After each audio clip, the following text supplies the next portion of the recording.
BPL এর ষষ্ঠ আসর শুরু হওয়ার অনেক আগেই দলটাকে গুছিয়ে ফেলেছিল তারা। দেশি বিদেশি মিলিয়ে এক ঝাঁক তারকার সঙ্গে খালেদ মাহমুদ সুজনের হাতে দায়িত্ব দেওয়া হয়েছিল শিরোপা পুনরুদ্ধারের। প্রথম ম্যাচ থেকেই সে লক্ষ্যটাকে সামনে নিয়ে উঠছিল দলটা। সবাই যখন হার জিত দুটোরই স্বাদ পেয়েছিল, তখনও টানা 4 ম্যাচ জিতে বসেছিল ঢাকা ডায়নামাইটস। তারপরই গ্রহণ লাগে তাদের সূর্যে। সিলেটে রাজশাহীর কাছে হেরে বসে সাকিব বাহিনী।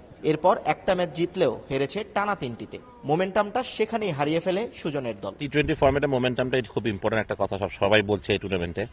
মানে ডেফিনেটলি আপনি যখন একবার বলেন, আমার মাঝে যেটা হলো যে আমি পোলার্ডকে হারালাম কয়েক ম্যাচের জন্য, আলী ইসলামের ইনজুরিটা, সবকিছু মিলে আসলে একটু তো অবশ্যই মানে একটু ব্যাকফুটে ছিলাম। তারপর আমি বিলিভ করি কোয়াইট স্ট্রং টিম, হয়তো ছোটখাটো যে ভুলগুলো আছে যদি আমরা কাটিয়ে উঠতে পারি, তাহলে আমরা টুর্নামেন্টে ভালোভাবে ব্যাক করবো।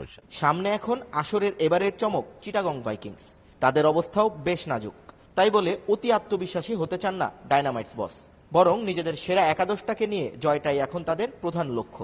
আমাদের বোলিং বাস কিছু ক্ষেত্রে হয়তো আমরা ভালো করে, আমাদের ব্যাটিং হয়তো আমরা কিছু রান করেছি, বোলিংয়ে আমাদের কোনো যেটা বললাম জবাব ছিল না। এখন যে অবস্থানটা আছি সুখকর অবস্থান না, যে আমরা যদি এখান থেকে একটা দুটা ম্যাচ হারি তাহলে আমরা আরও প্রেশারে পড়বো। টি-20 ফরম্যাটে বা আপনি যখন এরকম টপ ক্রিকেট খেলবেন, প্রেশার থাকবেই।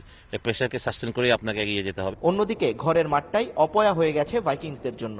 অতিথি হয়ে অন্যের বাড়িতে রীতিমতো উঠছিল তারা। সাগরিকায় সেই যে পড়ল রংপুর ঝড়ে, এখন আর পথে খুঁজে পাচ্ছে না মুশফিক শেহজাদ গং। আরো 2টা ম্যাচ আছে ক্রিকেট খেলা, হইতে পারে আমরা টানা 5 ম্যাচে 5টা জিতছি। যে মাঠে ভালো খেলবে সেই জিতবে, কিন্তু আমরা তো সবাই প্রত্যেকটা ম্যাচ সব প্লেয়াররা তো জিতার জন্যই মাঠে নামি। টানা 3 ম্যাচে হেরে পয়েন্ট টেবিলটা বেশ নড়বড়ে সাইমন হেলমুটের জন্য। ঘরের মাঠের শেষ ম্যাচে তাই অন্তত সমর্থকদের জন্য কিছু করতে চায় ভাইকিংস বাহিনী। নিয়ন মোহাইমিন, সময় সংবাদ, চট্টগ্রাম।